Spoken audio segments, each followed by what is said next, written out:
Are you excited about Apple's Vision Pro? Me too, but we do need to ask some tough questions.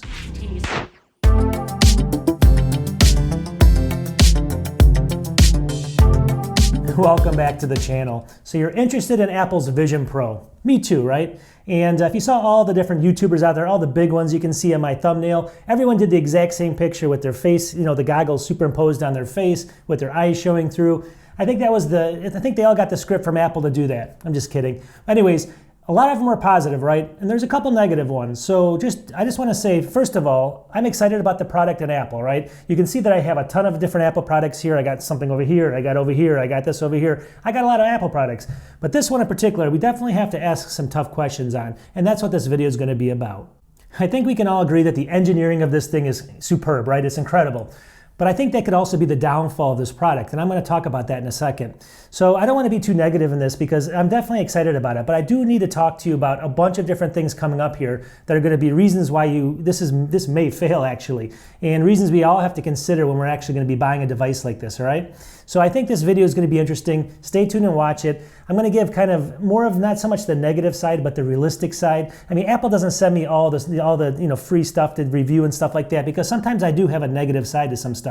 I love Apple products, but sometimes I have to call them out because sometimes their products are just a little bit out of the reach of most people. But there's a lot of other reasons why this product in particular might not win, and let's talk about them. All right, the first one's the easy one, all right? Let's just talk about the price. I mean, $3,500 for goggles like this. Now, we all know the price is going to come down, so in maybe the future, we needed to get around $1,000 is what I'm thinking before this is going to become a viable option, right? People have iPhones for around $1,000, iPads, even Macs. The average price is like $1,000 for the base model. And I know there's people that spend $3,500, $4,500, but those are few and far between, right? So if you don't get this kind of mass people using this device, it's going to fail because of the price of it. I mean, $3,500 is like someone's rent, car payment, food, family, everything in a family for a whole month. I mean, this is a lot of money. And in other countries, it's crazy amounts. So I think that the price is the number one concern, but there's going to be a whole bunch coming up. So let me know what you think. I mean, obviously, I think this has to get down when they actually launch it to like at least $2,000, and I don't think anyone's going to still really buy it at that point, at least in masses. I think it needs to be $1,200 to $1,000. I mean, people spend a lot of money on audio equipment and big TVs, but $3,500 for a new experience like this, it's going to be tough.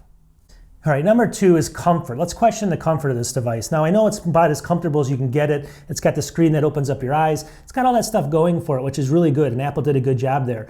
But I mean, are we all ready to wear this thing for 2 or 3 hours at a time and then have to recharge a battery with the string coming off to a battery? Are we really going to change, instead of just looking at a screen, to have this thing on our head? I mean, the comfort of that seems questionable, right? Now, in short bursts, watching maybe one movie or doing a little bit of work, it's okay. But over time, having that on your head, again, carrying a battery around, kind of being disoriented. I mean, is this something everybody's ready for? And when I say everybody, this has to hit the masses. This has to be, like an iPhone or like an iPad so that we can get other development going. It needs to be pretty big. And I just don't know if people are completely ready for this, especially the older generations.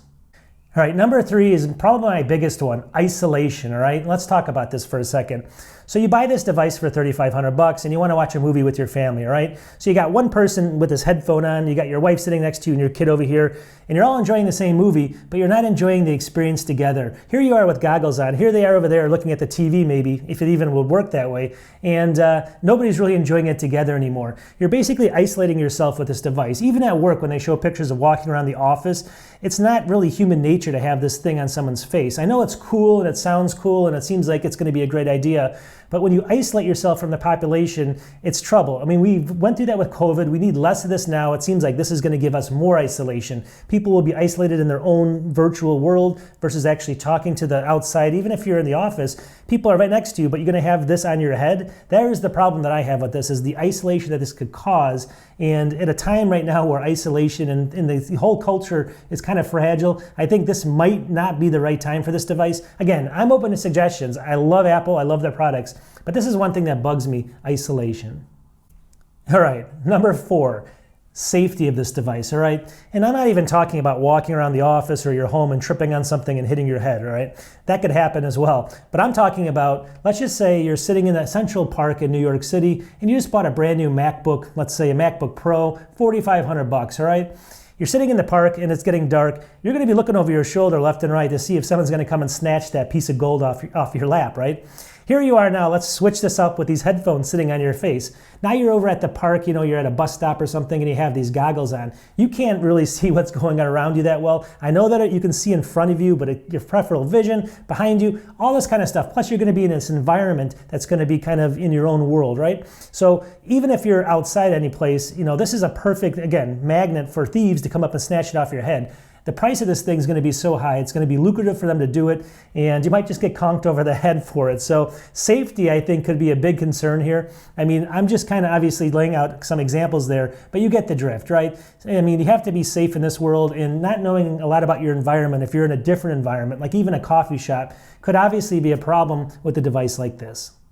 All right, number 5 is the development of software, all right? And I kind of touched on this before. If this thing is $3,500 or even $2,000 and you only get a 5% people that use Macs actually buy this, the development of the software and the developers that develop the software are not going to jump on board, right?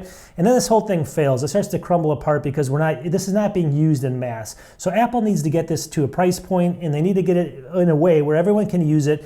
I mean, maybe there's subscriptions, or maybe they can do it on a per month basis, until you pay it off. I don't know how they're going to do it, but they need to do something, because if you don't have the masses coming on, you don't have the development, there's not enough money in it for people, and then obviously things fall apart. And that's happened you've seen that happen with multiple different products that had promise, but there wasn't an adoption rate high enough that could basically support all the developers. All right, and number 6, and again, I'm just, obviously, I'm a little older than probably most of the people out there watching YouTube, and I'm a little bit more cautious, right? But I mean, we have to ask this. Now, if you think about this, the 6th one here is going to be the long-term effects of this device. I want to ask people, has anybody really, thought about this for a second? Here we're going to have, Apple's proposing that you have this thing on your face either 2 to 4 to 6 hours a day, right? You're doing your work, you have multiple screens up, or you're watching movies at night, or even you're watching a game or something. There's tons of possibilities. Playing a game on this thing. All that stuff combined, you're looking at a screen that's basically an inch from your eye, right? You have all these different lasers pointed at you, you have a bunch of different screens, but your eye is focusing different than what's natural in the human, way human was basically born, right? So over the course of 10, 15, 20 years, what is that going to do for our vision, number 1, for our eyes, number 2, and for anything else we don't even know about, number 3? I mean, have these companies studied this enough to know the overall effects of having this device on your head for a year straight for 3 hours a day? And the kids will do this. You know that a lot of the teenagers will use this all the time. So that needs to be asked, right? I'm not trying to be like a downer, on this type of video, but these are all questions that I have, right? And they're legitimate questions that Apple, I think, has to have an answer for. All right, so stay with me for one last second here. And you know that I'm positive on Apple in most cases, all right? Maybe not enough for them to send me free stuff to review, but I have a ton of Apple stuff. I talk about old systems, how long they last. But this is one that's a little bit harder for me, right? I picture kind of the Mac Pro of the old Mac Pro, not the new one that just came out, but the one right before that with the Intel chip in it, right? That came out, and then 6 months later, all of a sudden Apple introduces the Studio, and then that thing becomes obsolete, and you spent $10,000 on it, all right? So I'm afraid that if you spend $3,500 on this device in the first year, and the adoption rate fails, you could be holding the bag, and Apple basically holding your money. And that's one thing I really worry about, because a lot of people put this in because they're so into it, and they want to just buy all this stuff for reviewing it and just get people excited. But at the end of the day, is it something that you're really going to use and need?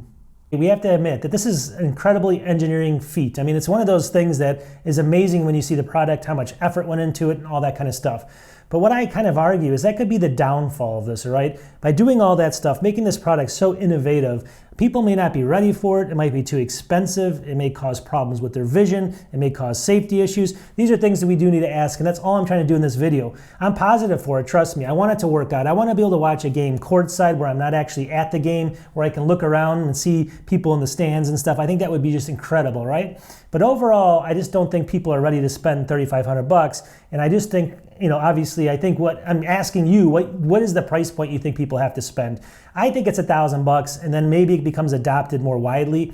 I know people spend a lot on laptops and stuff, but again, the average is usually the base model is what people spend. And everywhere else in the world too, they don't have the money to be spending $3,500 on a device that's really just a luxury device, and it just does the same thing. I mean, I can look at my screen here, and it's just a completely different way of doing, my work. And I just don't know if I'm ready for that change either. Is it going to be something that I'm ready ready for it? Can I test it long enough so I'll know before I spend the money? That's what the problem is with this thing. So overall, let me know your thoughts. How much is it going to need to be? Do you agree with these things? Do you disagree with what I'm saying?